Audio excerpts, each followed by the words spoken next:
Yesterday was National Children's Grief Awareness Day, and children really don't know how to heal on their own. So as a parent, we want to do everything possible to help them so they can go on and live a life full of joy and love again. You know, even if they talk to their friends at school, unless they've gone through something similar, they don't know the extent of their grief and their pain. And even if two siblings go through the same loss, they will experience and their healing process completely different.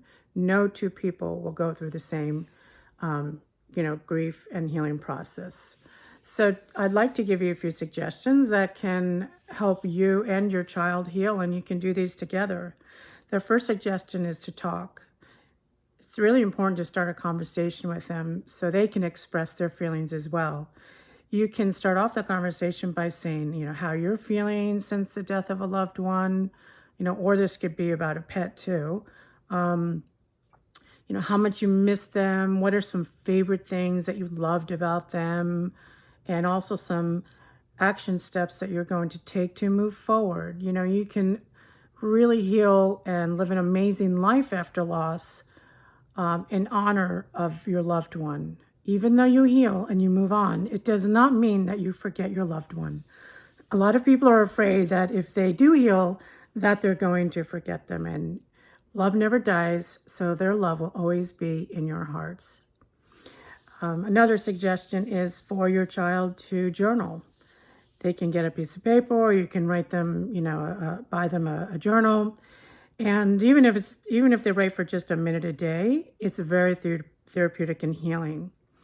They can write and let their loved one know what they did for the day, what's going on in their life, how they miss them, how much they love them, that they're thinking of them, and, they really miss doing some of their favorite things together.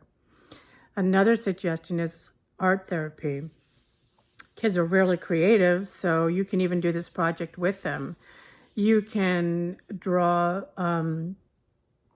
your feelings.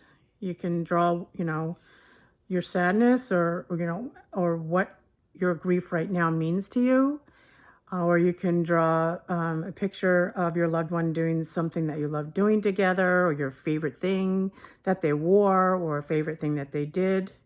And what's really interesting, if you do this project again a few months later, just take a look at how you're progressing through your grief, because you always want to take steps moving forward. And children really love to connect, so they can keep a photo of their loved one or their pet by their bedside. They can start a little photo book, and, at night they can look at the photos and talk to their loved one and let them know about the story behind the photos. Or they can say a daily prayer or a gratitude prayer to their loved one. What's important is that you do, even if you just do one of these steps and you implement them, because you want to keep moving forward. Grief never disappears. Grief will always be a part of you, but that doesn't mean you can learn to accept your loss and move forward with your life and return to living a life full of joy and love. For those of you that don't know me, my name is Carol Mortarotti, and I'm a certified grief recovery coach.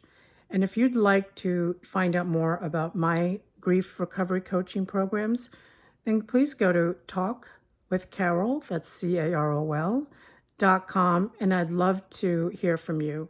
And in the meantime, I'm sending you lots of love and light.